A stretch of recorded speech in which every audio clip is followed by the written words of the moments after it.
Chapter 14. On Time, or the Triumph of Promptness. On the great clock of time there is but one word, now. Note the sublime precision that leads the Earth over a circuit of 500 millions of miles back to the solstice at the appointed moment without the loss of 1 second, no, not the millionth part of a second, for ages and ages of which it travelled that imperiled road. Edward Everett. Who cannot but see oftentimes how strange the threads of our destiny run? Oft it is only for a moment the favourable instant is presented. We miss it, and months and years are lost.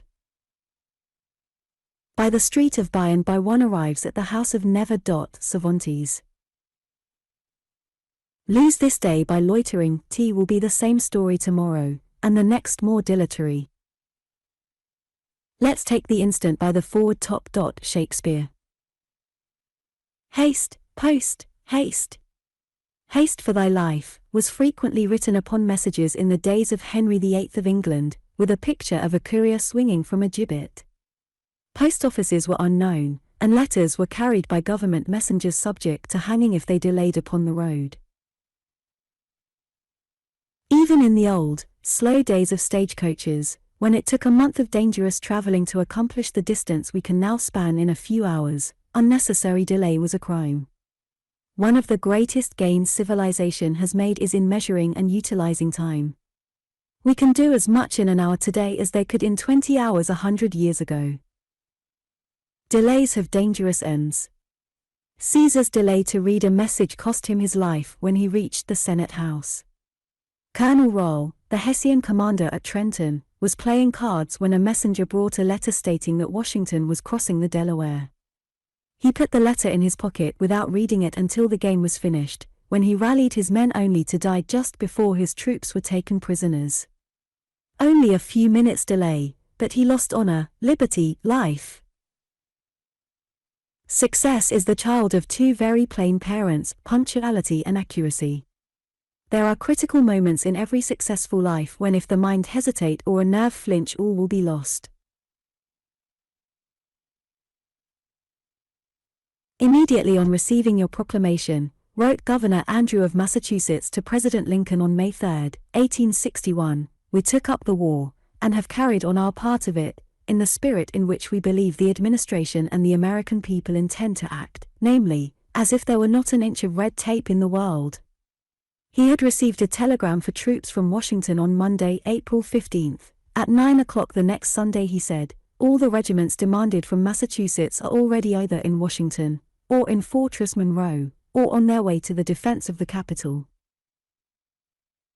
The only question which I can entertain, he said, is what to do, and when that question is answered, the other is, what next to do. The whole period of youth, said Ruskin, is one essentially of formation, edification, instruction. There is not an hour of it but is trembling with destinies, not a moment of which, once past, the appointed work can ever be done again, or the neglected blow struck on the cold iron. Napoleon laid great stress upon that supreme moment, that nick of time which occurs in every battle, to take advantage of which means victory, and to lose in hesitation means disaster. He said that he beat the Austrians because they did not know the value of 5 minutes, and it has been said that among the trifles that conspired to defeat him at Waterloo, the loss of a few moments by himself and Grouchy on the fatal morning was the most significant. Blucher was on time, and Grouchy was late. It was enough to send Napoleon to St. Helena, and to change the destiny of millions. It is a well-known truism that has almost been elevated to the dignity of a maxim, that what may be done at any time will be done at no time. The African Association of London wanted to send Ledyard, the traveller, to Africa, and asked when he would be ready to go. Tomorrow morning, was the reply. John Jarvis, afterwards Earl St. Vincent, was asked when he could join his ship, and replied, directly. Colin Campbell, appointed commander of the army in India, and asked when he could set out, replied without hesitation, tomorrow. The energy wasted in postponing until tomorrow a duty of today would often do the work. How much harder and more disagreeable, too, it is to do work which has been put off. What would have been done at the time with pleasure or even enthusiasm, after it has been delayed for days and weeks, becomes drudgery. Letters can never be answered so easily as when first received. Many large firms make it a rule never to allow a letter to lie unanswered overnight. Promptness takes the drudgery out of an occupation. Putting off usually means leaving off, and going to do becomes going undone. Doing a deed is like sowing a seed. If not done at just the right time, it will be forever out of season. The summer of eternity will not be long enough to bring to maturity the fruit of a delayed action. If a star or planet were delayed 1 second, it might throw the whole universe out of harmony. There is no moment like the present, said Maria Edgeworth. Not only so, there is no moment at all, no instant force and energy, but in the present. The man who will not execute his resolutions when they are fresh upon him can have no hopes from them afterward. They will be dissipated, lost in the hurry and scurry of the world, or sunk in the slough of indolence. Cobbett said he owed his success to being always ready more than to all his natural abilities combined. To this quality I owed my extraordinary promotion in the army, said he. If I had to mount guard at 10, I was ready at 9. Never did any man or anything wait 1 minute for me. How, asked a man of Sir Walter Raleigh, do you accomplish so much, and in so short a time? When I have anything to do, I go and do it, was the reply. The man who always acts promptly, even if he makes occasional mistakes, will succeed when a procrastinator, even if he have the better judgment, will fail.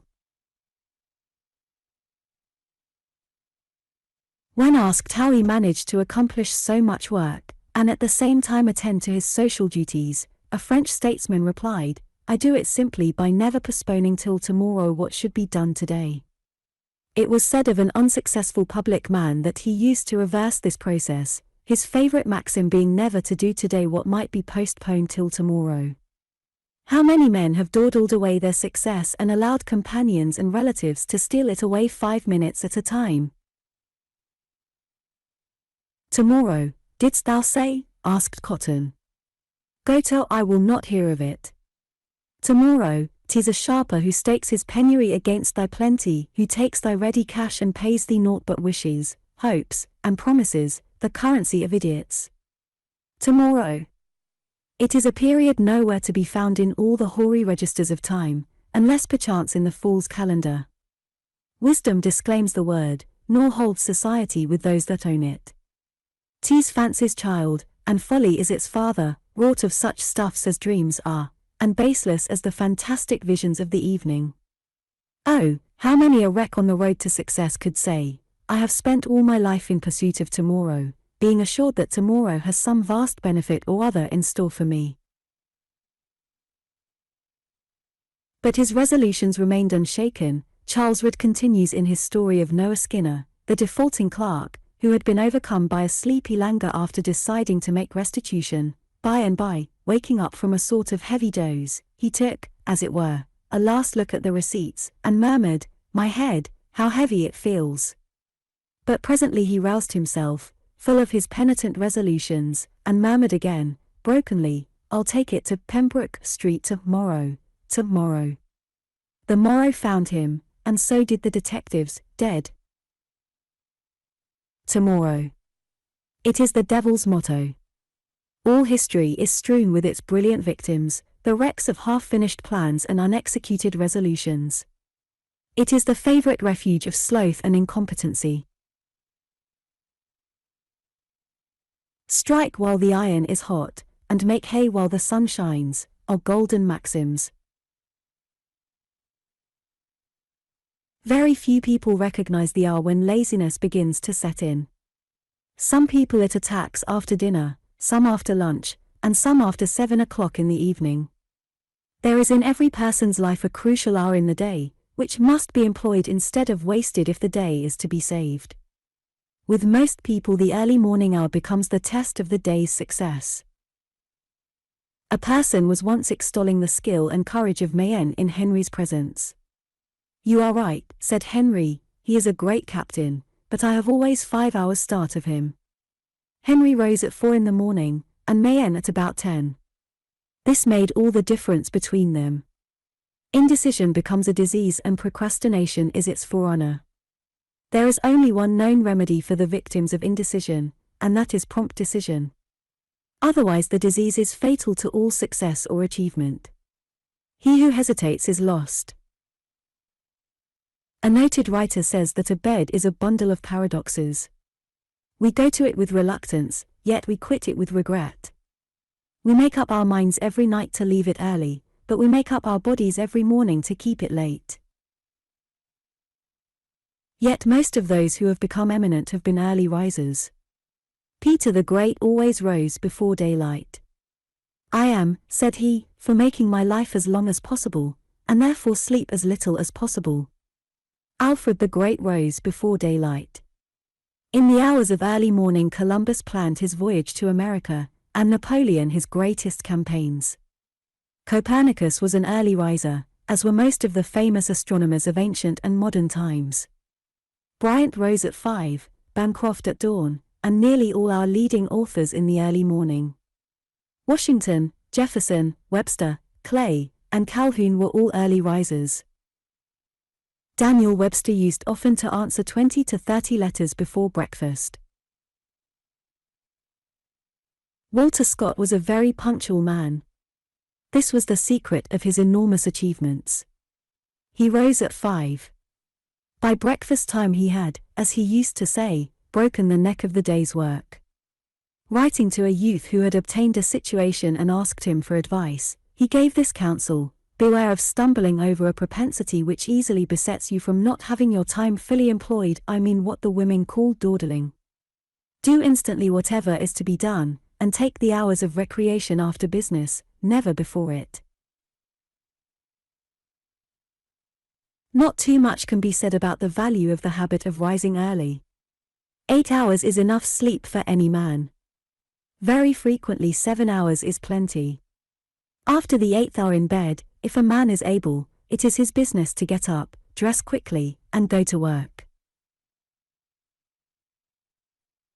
"A singular mischance has happened to some of our friends," said Hamilton. "At the instant when he ushered them into existence, God gave them a work to do, and he also gave them a competence of time, so much that if they began at the right moment, and wrought with sufficient vigor, their time and their work would end together. But a good many years ago a strange misfortune befell them. A fragment of their allotted time was lost. They cannot tell what became of it, but sure enough, it has dropped out of existence, for just like two measuring lines laid alongside, the one an inch shorter than the other, their work and their time run parallel, but the work is always 10 minutes in advance of the time. They are not irregular. They are never too soon. Their letters are posted the very minute after the mail is closed. They arrive at the wharf just in time to see the steamboat off. They come in sight of the terminus precisely as the station gates are closing. They do not break any engagement or neglect any duty, but they systematically go about it too late, and usually too late by about the same fatal interval. Someone has said that promptness is a contagious inspiration. Whether it be an inspiration, or an acquirement, it is one of the practical virtues of civilization. There is one thing that is almost as sacred as the marriage relation, that is, an appointment. A man who fails to meet his appointment, unless he has a good reason, is practically a liar, and the world treats him as such. If a man has no regard for the time of other men, said Horace Greeley, why should he have for their money? What is the difference between taking a man's hour and taking his $5? There are many men to whom each hour of the business day is worth more than $5. When President Washington dined at 4, new members of Congress invited to dine at the White House would sometimes arrive late, and be mortified to find the president eating. My cook, Washington would say, never asks if the visitors have arrived, but if the hour has arrived. When his secretary excused the lateness of his attendance by saying that his watch was too slow, Washington replied, "Then you must get a new watch, or I another secretary." Franklin said to a servant who was always late, but always ready with an excuse, "I have generally found that the man who is good at an excuse is good for nothing else." Napoleon once invited his marshals to dine with him, but, as they did not arrive at the moment appointed, he began to eat without them. They came in just as he was rising from the table. "Gentlemen," said he, "it is now past dinner, and we will immediately proceed to business." Blucher was one of the promptest men that ever lived. He was called Marshal Forward. John Quincy Adams was never known to be behind time. The Speaker of the House of Representatives knew when to call the House to order by seeing Mr. Adams coming to his seat. Once a member said that it was time to begin. "No," said another, "Mr. Adams is not in his seat." It was found that the clock was 3 minutes fast, and prompt to the minute, Mr. Adams arrived. Webster was never late at a recitation in school or college. In court, in Congress, in society, he was equally punctual. Amid the cares and distractions of a singularly busy life, Horace Greeley managed to be on time for every appointment. Many a trenchant paragraph for the Tribune was written while the editor was waiting for men of leisure, tardy at some meeting. Punctuality is the soul of business, as brevity is of wit. During the first 7 years of his mercantile career, Amos Lawrence did not permit a bill to remain unsettled over Sunday. Punctuality is said to be the politeness of princes. Some men are always running to catch up with their business, they are always in a hurry, and give you the impression that they are late for a train. They lack method, and seldom accomplish much. Every businessman knows that there are moments on which hang the destiny of years.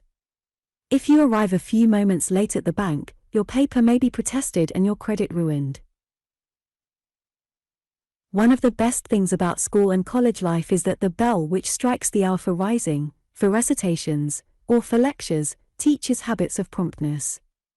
Every young man should have a watch which is a good timekeeper. One that is nearly right encourages bad habits, and is an expensive investment at any price. "Oh, how I do appreciate a boy who is always on time," says H.C. Brown. "How quickly you learn to depend on him, and how soon you find yourself entrusting him with weightier matters." The boy who has acquired a reputation for punctuality has made the first contribution to the capital that in after years makes his success a certainty. Promptness is the mother of confidence and gives credit. It is the best possible proof that our own affairs are well ordered and well conducted, and gives others confidence in our ability.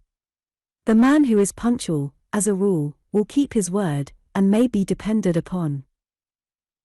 A conductor's watch is behind time, and a terrible railway collision occurs.